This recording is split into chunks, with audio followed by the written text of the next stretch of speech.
ആദവും ഹവ്വയും Eden തോട്ടത്തിൽ നിന്ന് പുറത്താക്കപ്പെട്ട സംഭവം ഒരു പുതിയ വീക്ഷണമായിരുന്നു.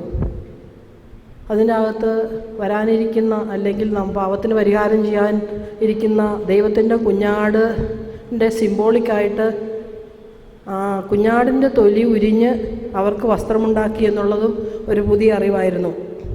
അതുപോലെ പാതാളത്തിലിറങ്ങി ആദം മുതൽ യേശു വരെയുള്ള എല്ലാവരെയും രക്ഷിച്ചു കയറ്റി എന്നുള്ളതും ഒരു പുതിയ അറിവായിരുന്നു.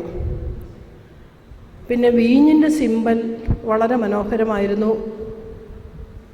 കാരണം വെള്ളം എന്ന സൃഷ്ടിയെ ഒരു പുനഃസൃഷ്ടിയാക്കി വീഞ്ഞാക്കി. കർത്താവിന് വേണമെങ്കിൽ വെള്ളത്തെ, അല്ലെങ്കിൽ വെള്ളമില്ലാതെ തന്നെ ഇല്ലായ്മയിൽ നിന്ന് സൃഷ്ടിച്ച ദൈവത്തിന് ഇല്ലായ്മയിൽ നിന്ന് തന്നെ വീഞ്ഞിനെ സൃഷ്ടിക്കാമായിരുന്നുവെങ്കിലും അതിനെ ഒരു സിംബോളിക്കാക്കി കൊണ്ടുവന്ന് കൂടുതൽ അറിവ് പകരുന്ന രീതിയിൽ മനസ്സിലാക്കി തന്നു.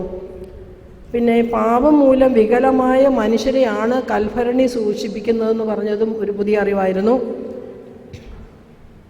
അതുപോലെ പരിസേയരുടെ വാഴ്ച, നീതി, അല്ലെ അവരുടെ പ്രതീകം അവസാനിച്ചു. ഇനി പരിശുദ്ധാത്മാവിൻ്റെ പ്രവർത്തനം ആരംഭിച്ചു എന്നുള്ളതാണ് പുതിയ വീഞ്ഞ് എന്നുള്ളതും മനോഹരമായിരുന്നു.